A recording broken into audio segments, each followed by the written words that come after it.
Hi again guys, and welcome to another replay cast. Today we are featuring Raiderpants from the Sark clan, and today he's playing the Tiger P for us. He's in a tier 8 match on Kharkov. Only it's the new matchmaking, so it's 9.18, and each team has a top tier TD, top tier Arty, and top tier light tank. Then a mixture of different classes in the lower tiers. So this is the kind of map where the Tiger P does a little better than on most others. The reason for this is there's a lot of corners he can use. Now the problem with the Tiger P is the armor layout. You can't really side scrape because by the time your gun goes around the corner when side scraping, it's already showing this, and this is a huge weak spot. Even frontally you can pen these with standard ammo with a lot of same tier or lower tier tanks.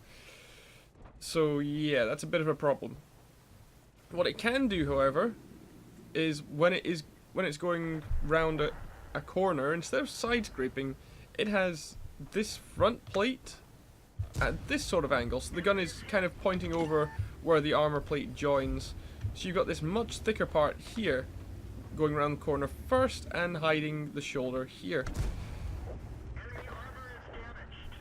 So right now he is just being fairly patient and trying to get shots through this middle road at the Cromwell, the Scorpion, and the AMX there, and indeed the T20, but the T20 does go past before he gets a chance to do so.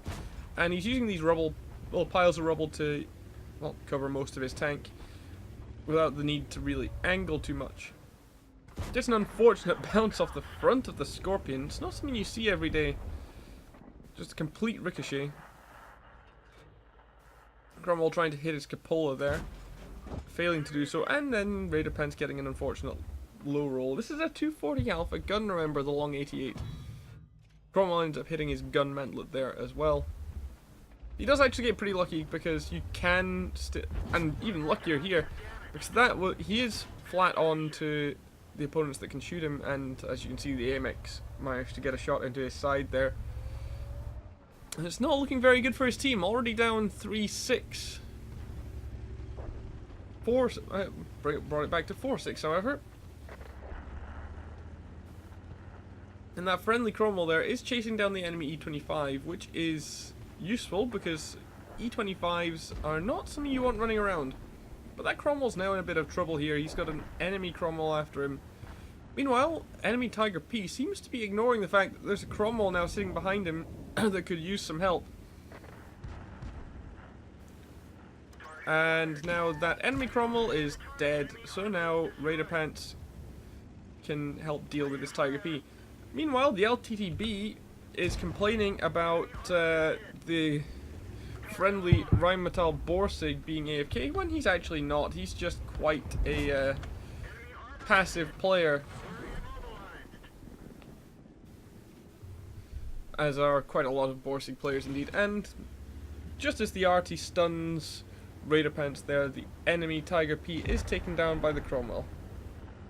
Rheinmetall Borsig finishes off the T150 that bounced off of the flat side of Raiderpants earlier. And now he's going to go and try and help the Borsig with whatever he sees, because this Cromwell, he's going after the Scorpion G. But right now, Raiderpants and this Borsig are dealing with an AMX 1375 and a T20. And there's the 1375, and there goes the 1375, and there's the T20 once again. And this is quite a lucky shot. That actually tracked the T20. Unfortunately for Raiderpants and the Borsig, the T20 did still have his repair kits, well, off of cooldown. As of course 9.18 did introduce the reusable consumables. So Arty once again stuns him. Didn't do any damage this time. And now it's just the Borsig and Raiderpants versus 5 enemy vehicles. Tier 6 heavy, the KV-85, the T20, and the Scorpion G, and 3 Arty. And the Borsig just forgets that the Scorpion G was spotted down that middle road, and so gets blatted by him and removed from the match. So now it's 1 versus 5. Now Raiderpants spots the T-20 trying to come up on him, gets a very lucky shot into the turret of the T-20, and just as Arty splashes him for another 245 and kills his driver, so he has to once again use consumables. So now he's going to try and get the Scorpion G off his back. He does not want him coming after him, as a 490 Alpha gun can quickly remove him from the match at this point in time. He's a comfortable 2-shot for that Scorpion. So he's just coming down this way, hoping to intercept him. Maybe catch him going down that road up ahead. Nothing yet. Nothing spotted yet. And there's the Scorpion. There he is.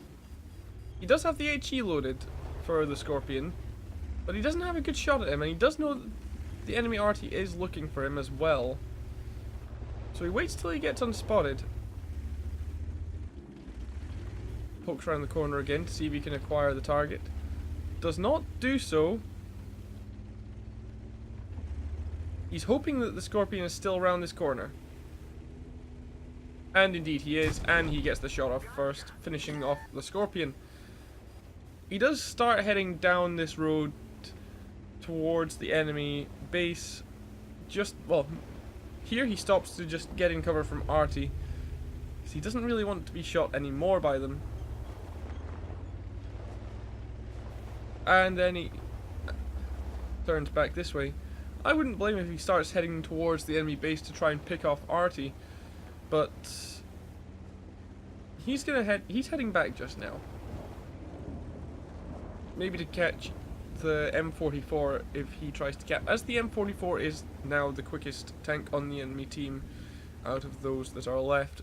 It's just the KV-85, the M44, and the Su-14-2 left on the enemy team. Now he does have to be careful where he goes in this tank, as it is a fairly slow heavy as far as tier 7s go, and someone's capping, so he was quite right not to go too far. And it's the M44, and he outspots the M44.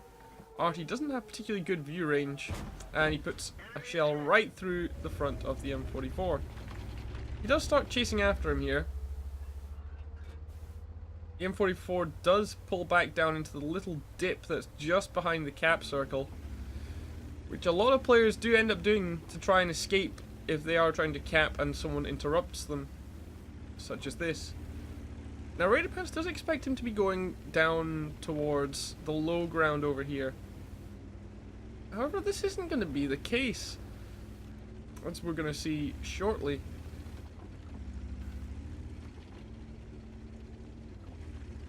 And really, it's very difficult for a Tiger P to run around after an M44.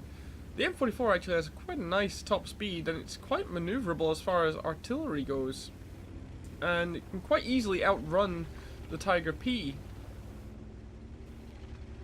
which does not have a particularly good power to weight ratio and has a fairly low top speed of 35 kilometers an hour. So he doesn't see the M44, so he starts turning towards the middle road, hoping to catch anyone who might be coming down that way, as of course the KV is still alive. And there's the M44. He tried to go around to get back towards the cap circle, and there's the Su-14-2, and SU misses. M44 doesn't do that much damage, does stun him and take his tracks off, and once again kill his driver. So he finishes off the M44, and the SU is now trying to get into cover as he is reloading. Raiderpants is hoping that he's going to catch him as he goes around the corner, and there he is. Su-14-2 is starting to run away now. Raiderpants has the HE loaded and puts one into the back of the SU. 289 damage. That's actually a high roll. It's I think it's either 270 or 280 alpha damage for these HE rounds, and then one into the tracks. Stops him turning around, gives Raiderpants time to reload, and bounces off the gun mantlet, doing absolutely no damage. That is quite unfortunate, bouncing the HE off an artillery vehicle. Finishes him off with the third shot. I don't think I've ever seen an HE shell bounce off an artillery. I've seen AP and APCR and heat shells bounce, but HE, I think that's a first. That's a first. And now he's going after the KV-85 and towards the enemy base, because the KV-85 hasn't been spotted for quite a long time, and so he's going to assume that he's AFK. And yeah, there he is. He's not AFK actually, he did fire a shot just then. But unfortunately for the KV-85, well, he must have just started moving at the start of the match and gotten stuck on there and has not been able to get off. Got himself stuck on on the side of this wrecked tank here. Looks like what happened is that the game kind of thought that the tracks weren't touching anything, and there are spots like this on other maps like El Haluf. Not El Haluf. Well, actually there are a couple on El Haluf, and there's a couple on Sand River as well that are like this, where you've got this kind of little high point and the hull of your tank gets stuck on it and your tracks just start spinning you round and round and round instead of actually providing any traction.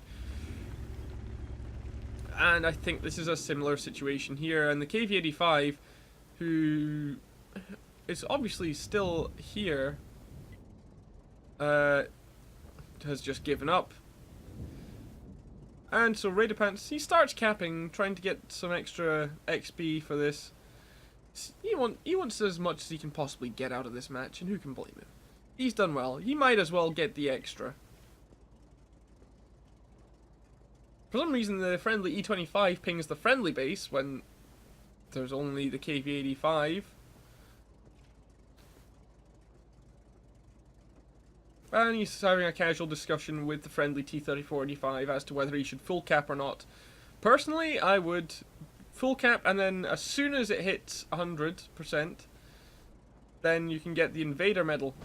But, well, and yep, there you can see the KV-85 shooting again.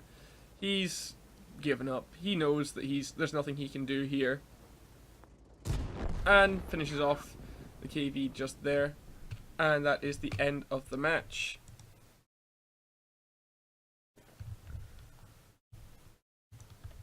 So that was a Ace Tanker, Kolobanov's, Pascucci's, High Caliber and Top Gun match for Raiderpants there.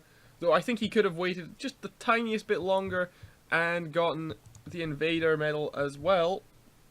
And that was 3,716 damage, 6 kills for the Top Gun, and 1,463 base XP. He made 56,636 credits. He didn't spend very much either. He only spent just over 5,000 on repairs and just over 8,000 on ammunition, as he did not have to fire a single premium round, as there wasn't really anything with the armor to stop him that match. He received 2,195 XP, boosted from the base of 1,463, since he does run a premium account. And personal reserves running meant he got an extra 2,195 for a total of 4,390. Oh, and the credits he made 44,628 profit, which is pretty nice, considering there were no extra reserves running for credits at that time, no credit boosters, nothing at all.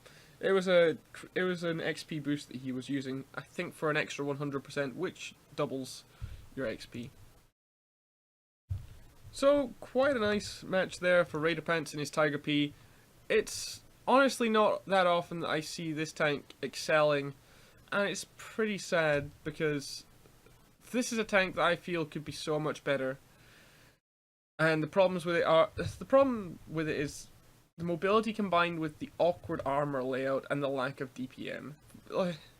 You get the same gun on the Tiger 1, but you get an easier to use armor layout. You get, even though the hull's still pretty mediocre to bad on the Tiger 1, but you get a far better rate of fire, you get better gun handling, and you get better mobility than this thing. So this puts this thing in a kind of a sad position, though I would like to see this maybe get either a mobility or DPM buff, That would be pretty nice. But anyway, that's all from me for today. I hope you guys enjoyed this match, and I'll catch you on the next one.